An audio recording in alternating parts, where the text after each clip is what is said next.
Welcome to Inside Carolina's Scouting Overview Series. We're almost done with this. In fact, this is the last one. I think last week was the penultimate.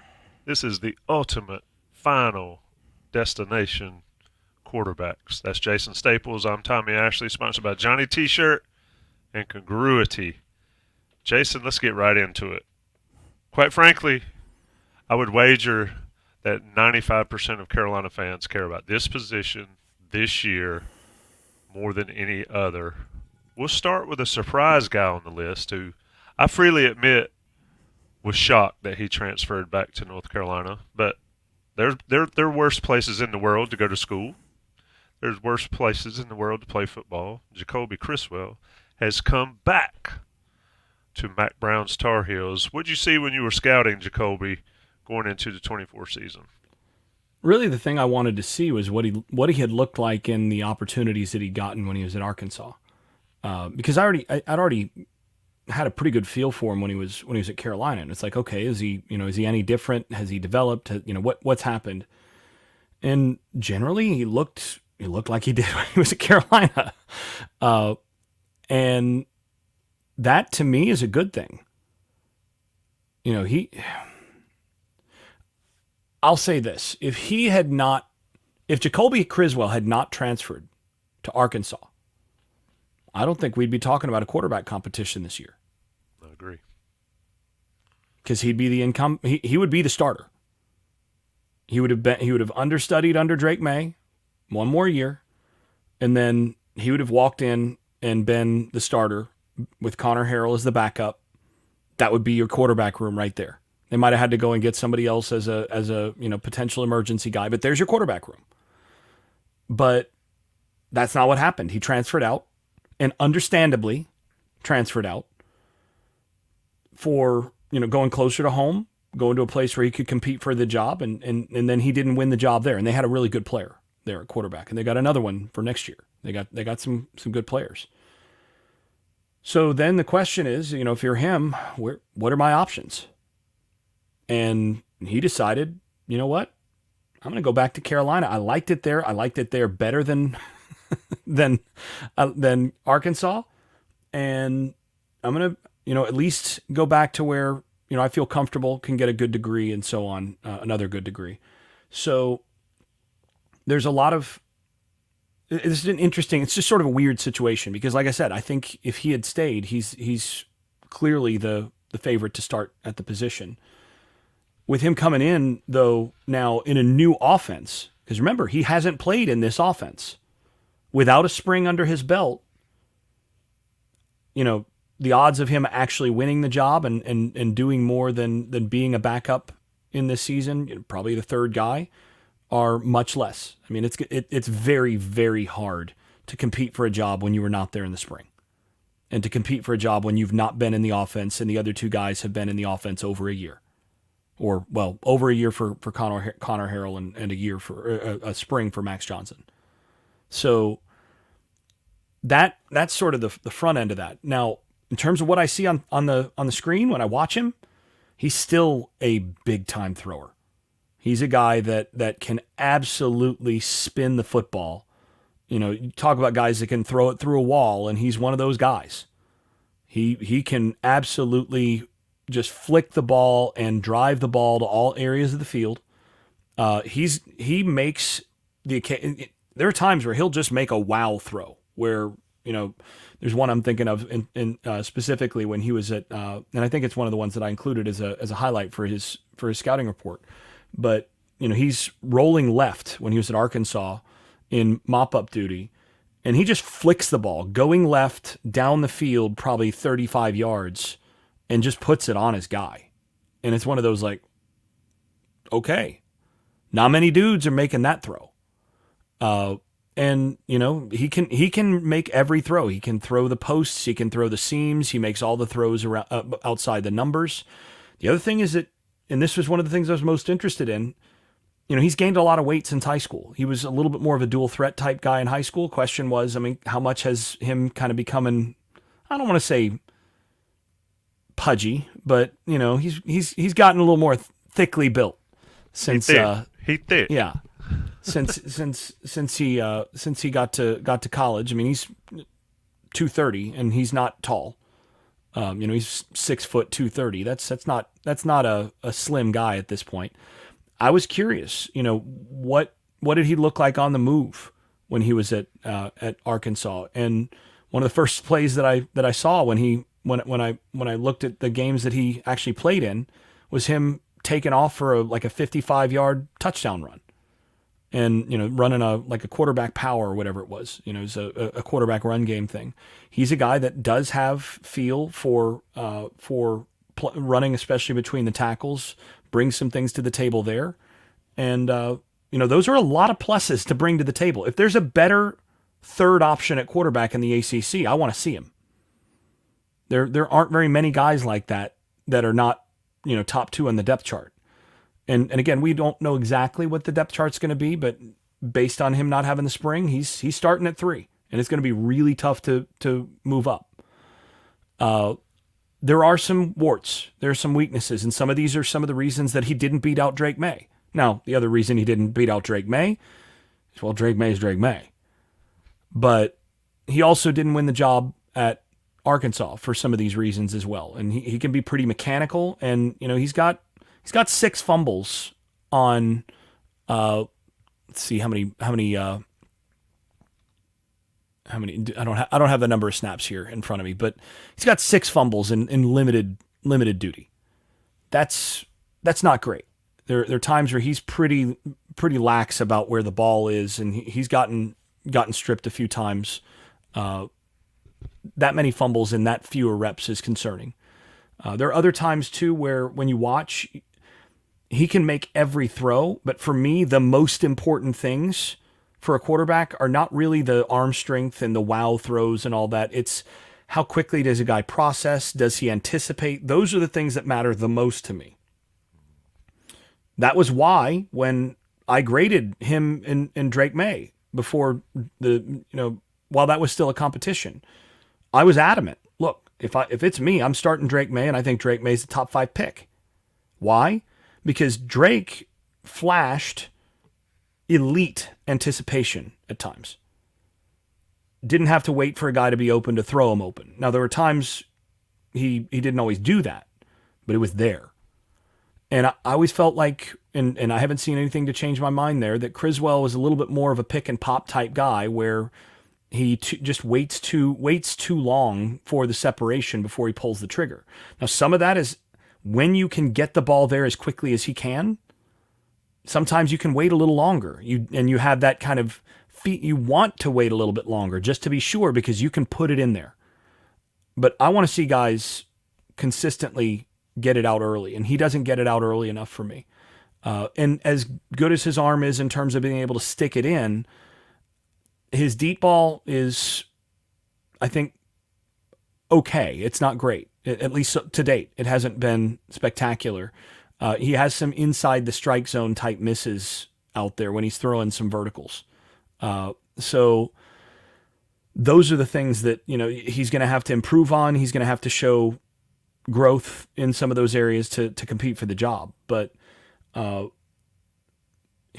thing is, like I said, if there's a better number 3 quarterback in the ACC, I want to see him. There might be one, but I think if there is one, it's a true freshman that has no experience that nobody knows is that good yet.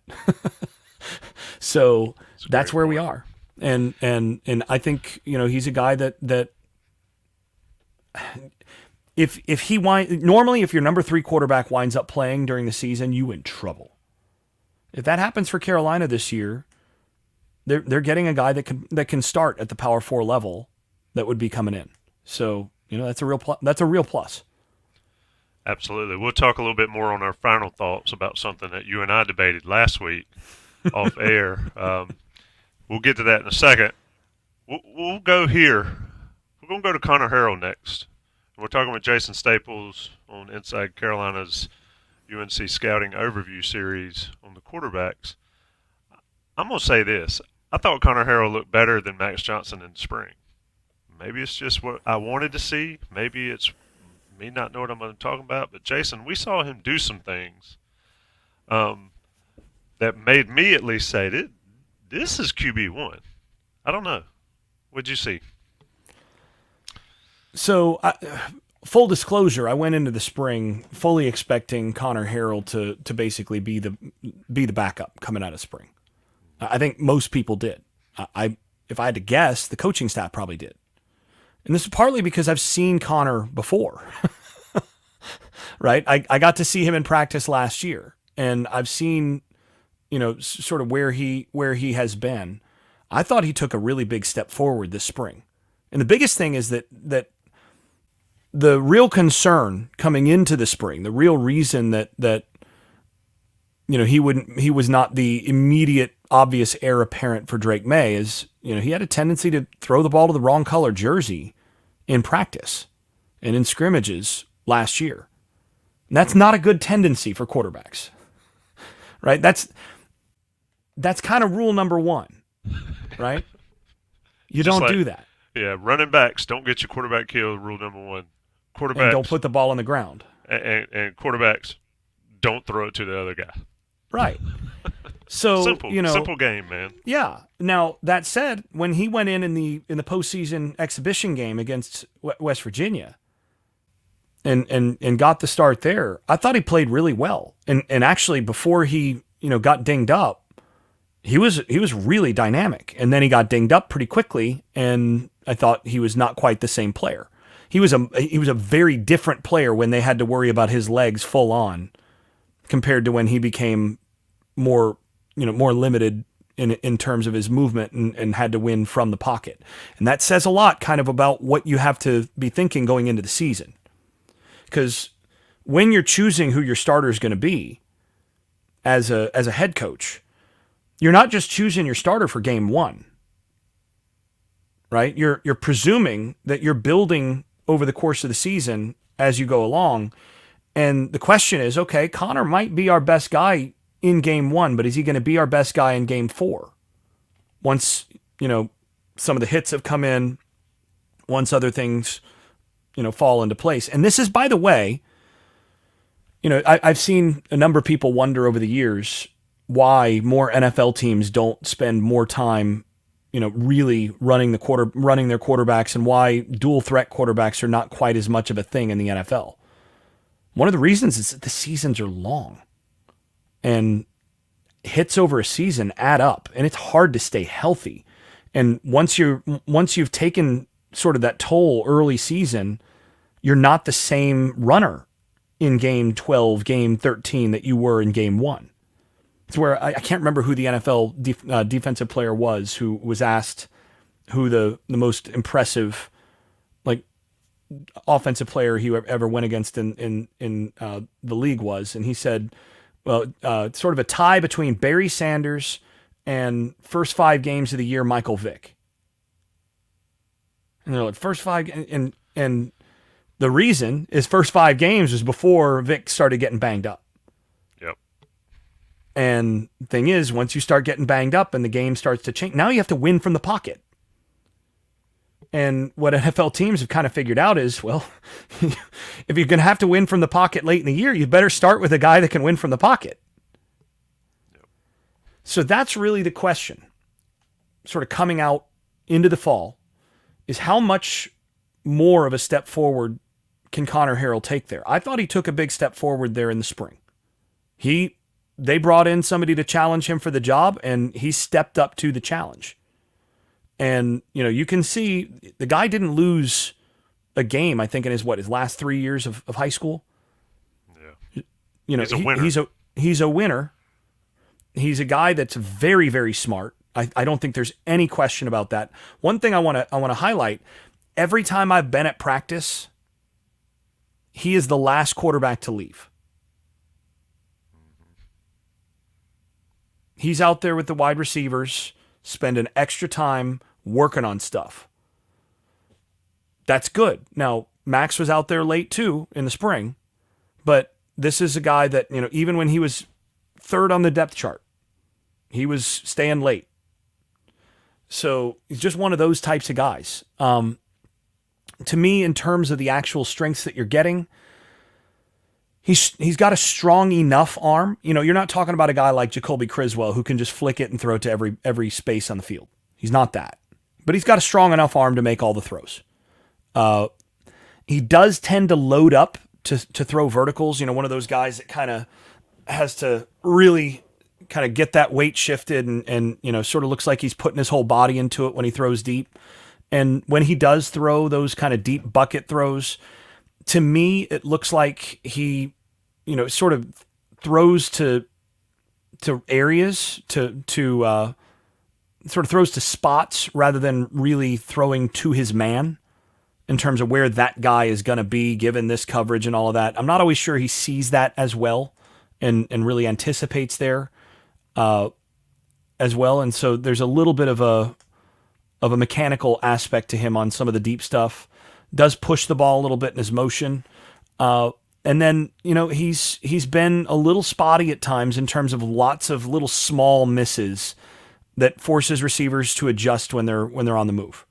So, you know, you'll look at a screen pass and it's got to be, you know, right. You want it right below the chin, you know, right at the chin, basically, so that, you know, the guy can catch it and take off, and it'll be to one shoulder or the other, maybe a foot high or two, you know, a foot or two high or low, where that guy has to move just a little bit and take his eye, and that changes your concentration and all that. So those are some of the things that in terms of a thrower, he's going to have to improve. He does, I think, throw the seams and in-breaking routes really well, and he can change speed with it, you know, in terms of how hard he's throwing it. I think he's more natural at that than Criswell is. Criswell, you know, he can do it, but, you know, he's more of a fastball thrower. I think Harrell sort of changes speed a little bit more. But then, you know, then of course you add to that when he does run, he can run. He can really run. Like, he can run, as Deion Sanders has said in the past. So, you know, you're looking at a guy that's probably a low 4.5 in the 40, and, you know, legitimately that range. So, yeah, I think he's going to be in the race, and he's a guy that they have to strongly consider. And even if he's not the starter, he's a guy that, you know, there might be reasons at times against certain opponents to have him on the field for certain packages and things like that, because you can do some things with him. And in any case, he's putting himself in position to compete if anything isn't there. If Max Johnson doesn't, you know, jump out and win the job, Harrell's in position to jump out and, you know, take that job. So, you know, we'll see what happens there. I still think he's sort of in the 1B spot likely coming into the fall, but he's not out of that job, and he absolutely could win it. Yeah, good player, great kid, great young man, and props to him for sticking around and putting in the work like you talked about. It just doesn't happen as much these days. Connor Harrell talking with Jason Staples of Inside Carolina UNC Scouting Report overviews the quarterbacks. Who am I going to talk about next, Jason? Probably Johnny T-Shirt and JohnnyT-Shirt.com is my guess. That is right. Johnny T-Shirt and JohnnyT-Shirt.com, your place for all the Carolina gear you could possibly need. We've got all the football jerseys. I think I've seen the white Nike throwback football jersey. You check, see if Johnny T-Shirt has it. Yeah, you check. Johnny T-Shirt has it. You're a premium subscriber. You get 10% off that order.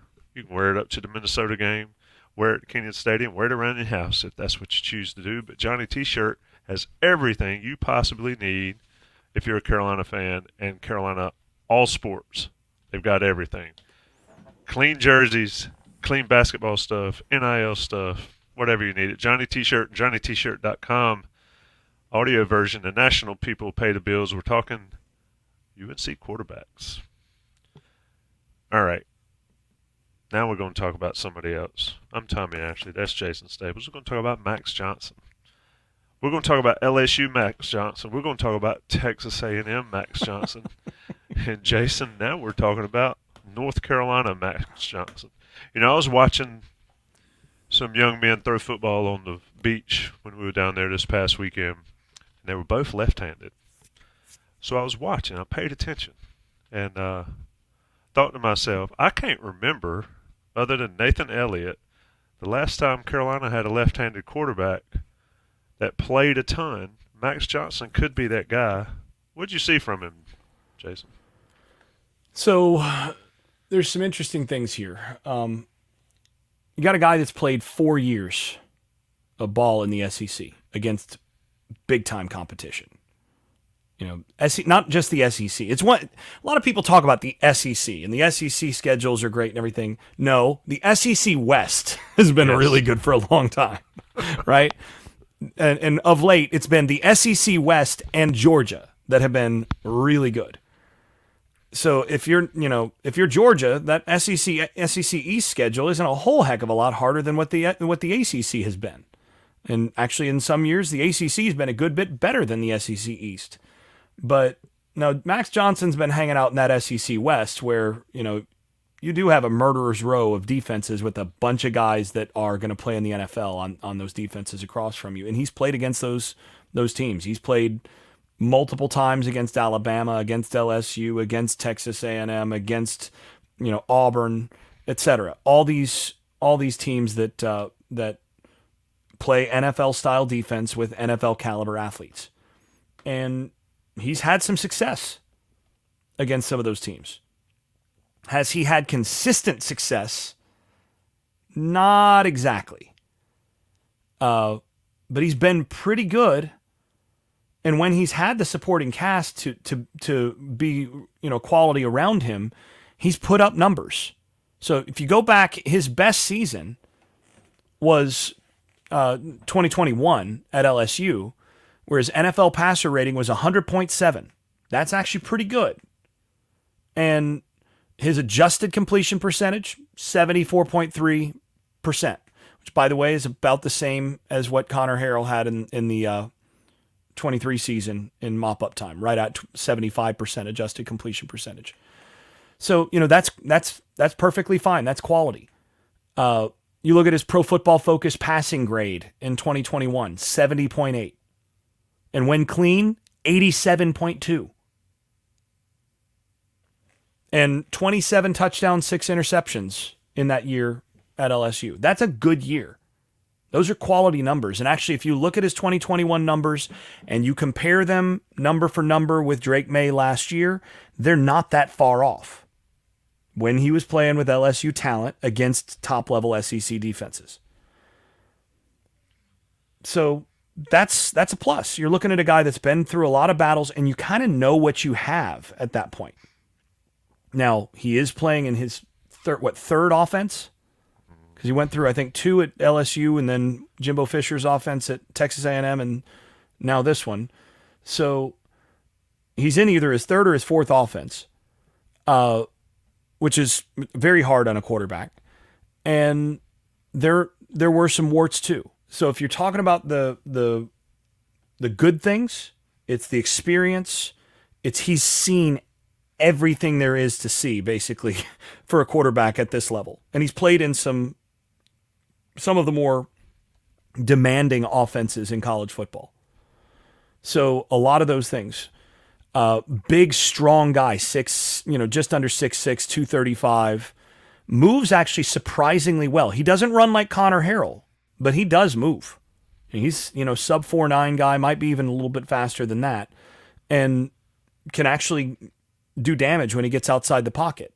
Strong arm, can make all the throws. Good touchdown field. Actually, when he has time and can set his feet, a good vertical thrower and has shown really good anticipation. So there are different kinds of anticipation. One thing he does a good job of is he recognizes blitzes in terms of, in certain plays, it's not a hot route, you have an alert. So for me, when I was coaching, if we had a post route in our play call and our quarterback read quarters coverage, I told our quarterbacks that's an alert. That means you need to verify at the snap that this is quarters, and if it's quarters, you take the post. Because that's an alarm that says, look, they're insulting us. Let's go ahead and take the touchdown. And one of the things that I noticed with Johnson is he has a good feel for recognizing the proper times to go to his alert routes, and puts those generally on the money. Does a pretty good job throwing on the run, much better moving to his left than right in that way, and very good on the short to intermediate routes when he's not pressured, and does a good job of not forcing his receivers to have to adjust, run through, and they can run through the ball on things like screens. Some of the things that Connor hasn't done quite as well yet, Max has done pretty well there. On the flip side, the weaknesses are where you start to see some of the concerns. And that's, number one, the ball's he gets the ball out late way too often. He holds it too long. And some of this is a consequence of being sort of a big play hunter, and also a bigger, stronger, taller quarterback who feels like he can see and wait just a little bit longer and take that contact. And we saw that with Drake May last year and the year before. And actually with Sam Howell the 2 years prior. Those guys at times would hang on to the football too long, Howell in particular, waiting on trying to make a bigger play. And Johnson will do that too. Difference is Johnson doesn't have the big play upside that those guys have to the same degree. When Drake May held on to it too long, it's 50-50 on whether it ends up great for you. Right? It might not be good, but it could be great because he might just do something special. That's not as frequent for Johnson when he holds it later. To me, when he plays with good rhythm and timing, he's a sort of top quarter of the ACC type quarterback. He's just playing in rhythm with good timing way too little. Just holds it, takes pressure. He too often in the pocket will find pressure rather than working away from pressure. He sort of will move into pressure, sort of not feeling it all that well. And that wouldn't be as much of a problem, except that it's apparent when you watch him that he does not like pressure at all. So you go back to that 2021 season. He was an 87.2 Pro Football Focus rating when he was kept clean. I'm going to give you a guess. What do you think his rating when he was under pressure was? His Pro Football Focus grade. So he's 87.2 when he was clean. And you said he was 70 overall? In passing. He's probably in the 50s? 33.3. Jeesh. No bueno. So when he had pressure, that was a problem. Now, he got better. He's gotten better over the past 2 years. When he went to Texas A&M, he was 71.9 when clean, 45.9 under pressure. And then last year, 90.4 when clean. That's an elite number. If he doesn't have pressure, those are elite numbers. Under pressure, 56.3. Now, that's still a whole lot better than 33.3. So you can see he's been growing.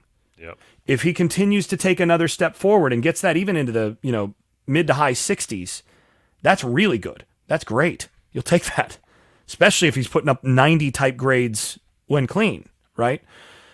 But there are times where when he sees pressure, when he feels pressure, and especially pressure in his face, he really does not like it. And he'll have a tendency to retreat, throw off platform, throw while backing up.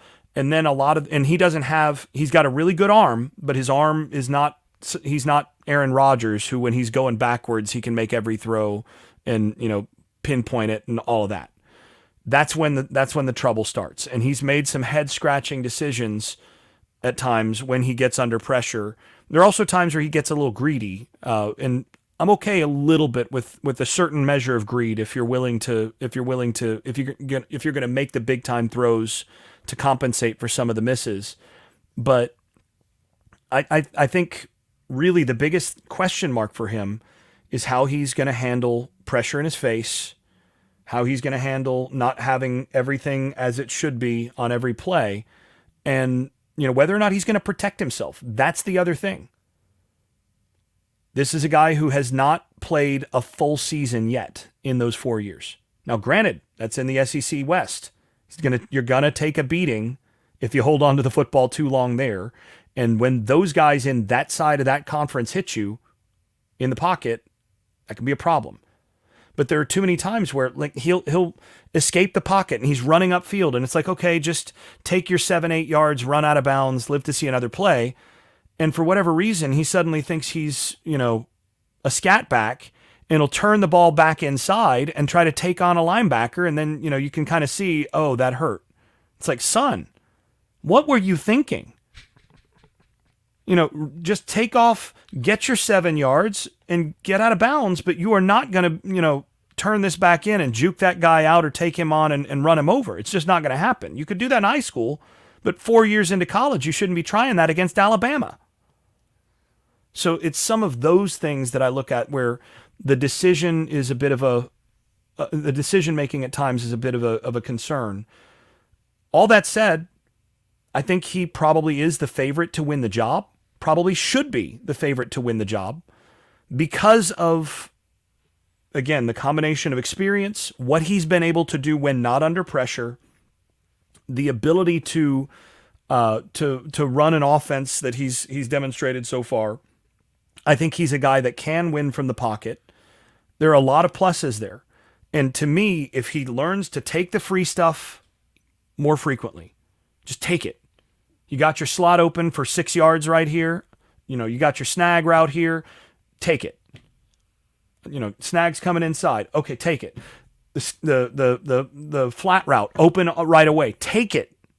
Don't wait on something that might be there. Just take your 6 yards. Live to see another play.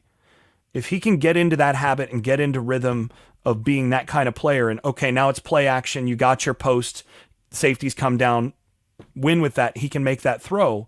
It's just a matter of whether he's willing. And we were talking about playing golf before we got to talking here on air.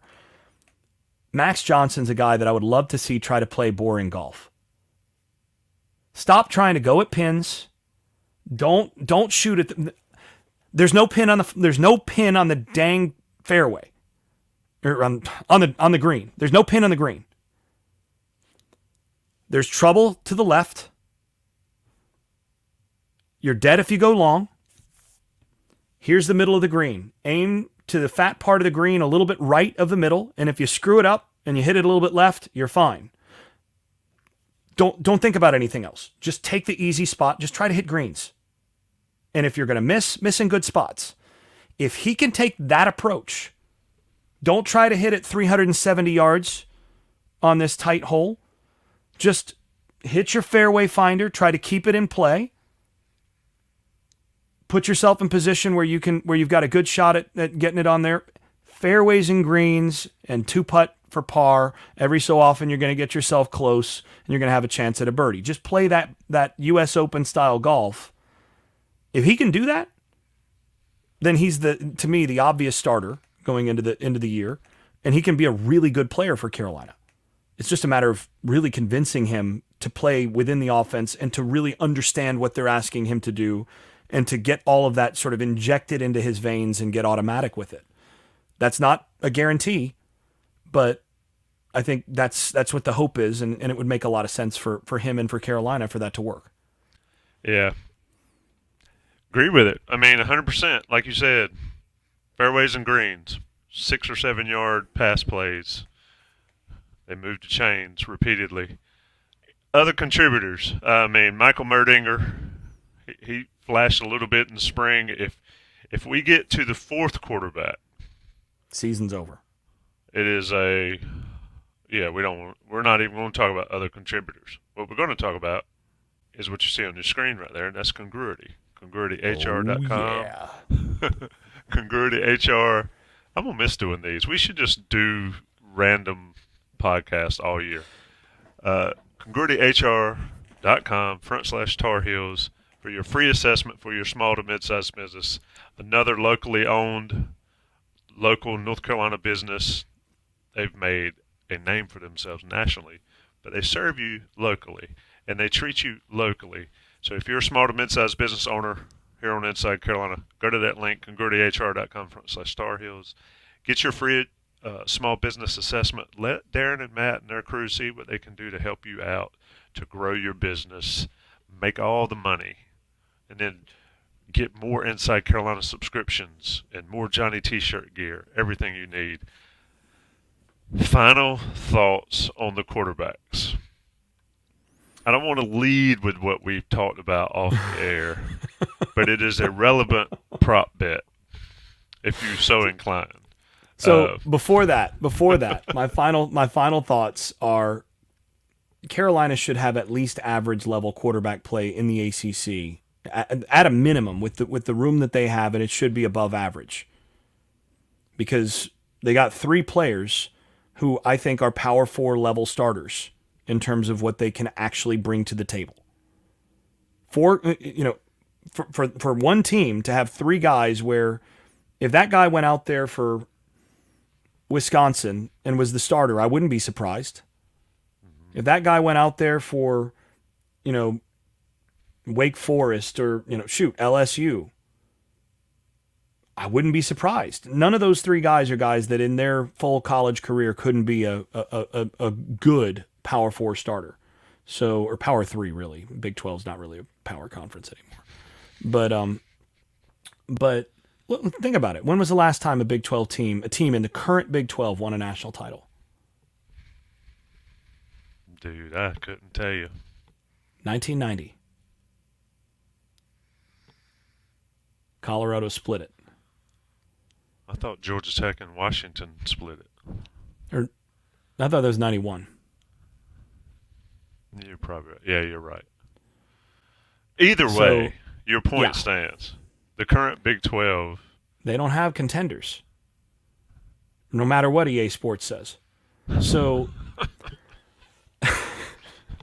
EA Sports. It's in the game. I'm running with I'm going straight Big 12 to the natty. And that's why we're recording this today. I'm not going to tell folks what day it is, but the day this drops, it drops the same day as the EA Sports college football. EA Sports. No, it's not you. Yeah, y'all didn't realize Jason does those. So let me ask you this. You say they should at bare minimum have average quarterback play overall. And it should be better. And it should be a good bit better than that. And it should be a good bit better than that if all goes well. Do they need more than that? Everybody talks about, oh my goodness, there's no Drake May, there's no Sam Howell. They're going to take a huge drop off. I think for me, they don't need these guys to be those guys. And those guys didn't lead Carolina to any more wins than just about anybody else has. I just think Max Johnson, Connor Harrell, and over under 1.5 starts, Jacolby Criswell, just need to be above average. Wrap this show telling me why I'm wrong or telling me why that's exactly right for this team. Well, what are your goals for the season if you're Carolina? That really is the answer to your question. Because I mean, as I understand it, 8 wins is pretty good around here, right? And if 8 wins is pretty good around here, and that's the standard, that's what the goal is for 2024, then yeah, above average quarterback play against this schedule might be enough. But is that what the goal is? I think 8 is the bare bones floor. Well, I don't know. 8 wins is pretty good around here. I think 8 wins is the baseline for this team. And I've said they're an 8-win program for 53 years now. But I think 8 wins is the absolute drop. I don't like saying drop dead, but drop dead minimum this team's got to win this year. So there's a few must wins on this schedule. There's a few. There's at least 8 of them. So, if 8 wins is sort of the expectation, then you need above average quarterback play to get there, and you're going to need better than just above average quarterback play to win 10, probably to win 9. Because I mean, I don't know if I agree with that. There's some talent on that defense, but I still have some question marks about the interior of that defense. And the question is, how many points are you going to have to score to win? Let's just say, okay, 8 wins. Let's say they're at 8 wins. Who are the 4 losses? Florida State.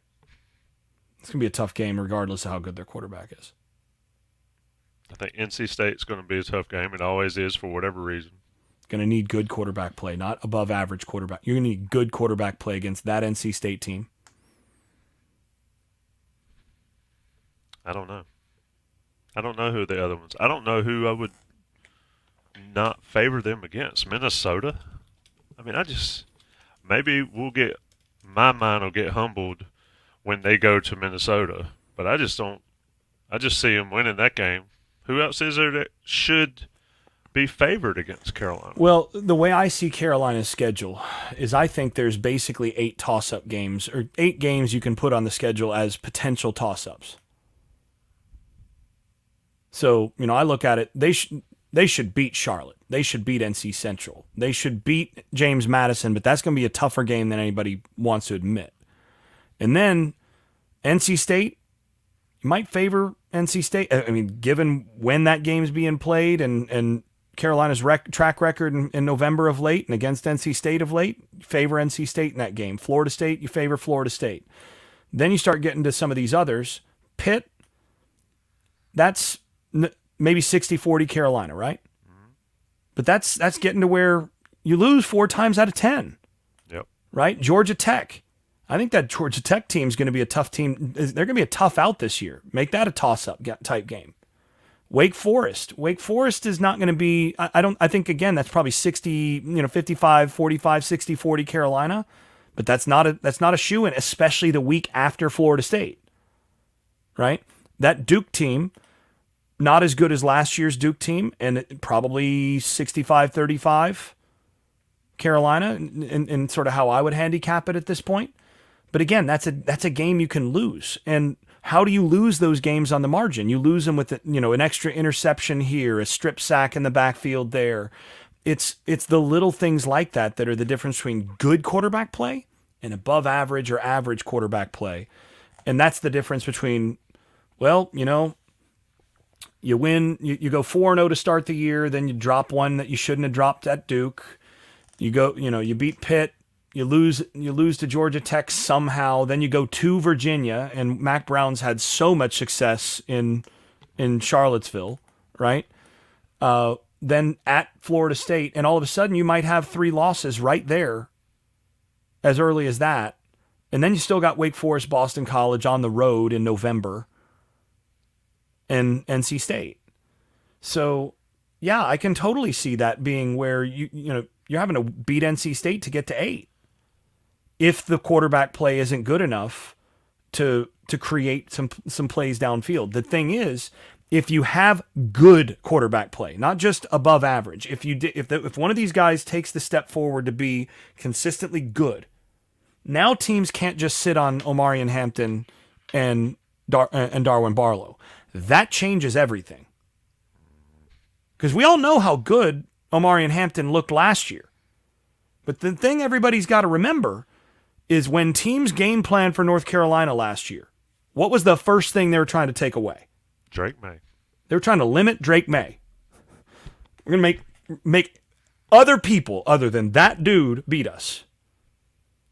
So you hand it off a bunch, and Omarion Hampton has space. This year, what is every team on the schedule going to do? Not let that dude. That dude just ran for 1,500 yards last year. I ain't letting that dude beat us. So now I'm going to have a quarterback that can actually throw downfield and threaten teams enough to make sure that they can't just drop a safety into the box. So to me, 8 wins, you might be good enough for maybe against, you might beat Minnesota, Charlotte, NC Central, maybe even JMU. I think Pitt, if you're not getting good quarterback play, Pitt's going to load up with 9 guys in the box and make you beat them with your quarterback, right? Maybe you beat Virginia, Wake Forest, BC. Maybe you get to 8 wins, but I don't think you get above 9. I don't think you get to 10 wins without good quarterback play. It's just the nature of college football now. You have to have a good quarterback. Folks, that cold feeling you feel is Jason Staples throwing cold water on my 12-0 prediction. in August. No, in all seriousness, I agree with what you're saying, and I love the point, and that's something that people talk about.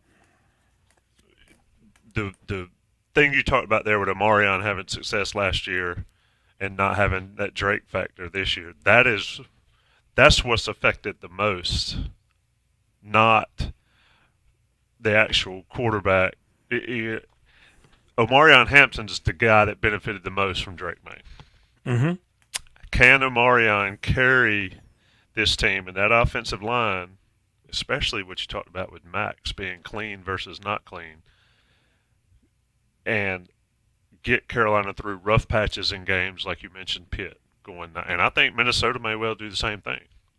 Oh, So, Minnesota absolutely will. Knowing how they play, yeah, they're gonna come in and they're gonna challenge Carolina at the line of scrimmage, and if I feel good, if I'm coordinating that Carolina offense in game one, and we'll talk about this as we get closer, but just a little teaser, knowing what I know about Minnesota now, if I feel comfortable about my quarterback going into game one, and I'm Chip Lindsey, I run the ball. I don't run the ball on first down in the first quarter. I'm coming in and I'm saying I know how they're going to line up,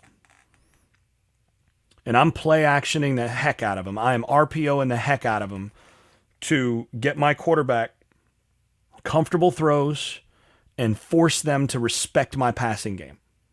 And then, second quarter, now it's time to pound. But I want to get them out of that game plan early. And the danger is if you can't do that, now that's a bad sign for the rest of the year. Now, that said, I think with the three guys that they have, they should be able to find a good quarterback. I think there's a good quarterback on this roster for this year. They just got to make it work. got to make it work. August 29th, it has to start working. Carolina opens practice at end of July, end of this month. Starts the season August 29th. This has been the UNC Scouting Overview Series. I can't remember how many we've done, but we've done a bunch of them. And if you've missed any of them, they're on YouTube. They're on your podcast feed. If you're listening to this on the audio feed, you sort of missed Jason's demonstrations of loading up to throw the ball deep and how bad he hits the ball left off the tee. And if he doesn't want to hit it left, he hit it right off the tee. A lot of gesticulations going on. It's been a rough summer. If anybody wants to teach me how to putt, I'll be glad to, buy the drinks and we can have a putting contest and putting lessons. It's been a fun time, Jason. It always is, man. Appreciate it. Thanks, Tommy. It's been a good summer on air. I'll just say that. It has been a good summer on air, folks. We're not going anywhere. We'll be around aplenty. Stay tuned for everything you get from Inside Carolina. Johnny T-shirt and Congruity. Thanks.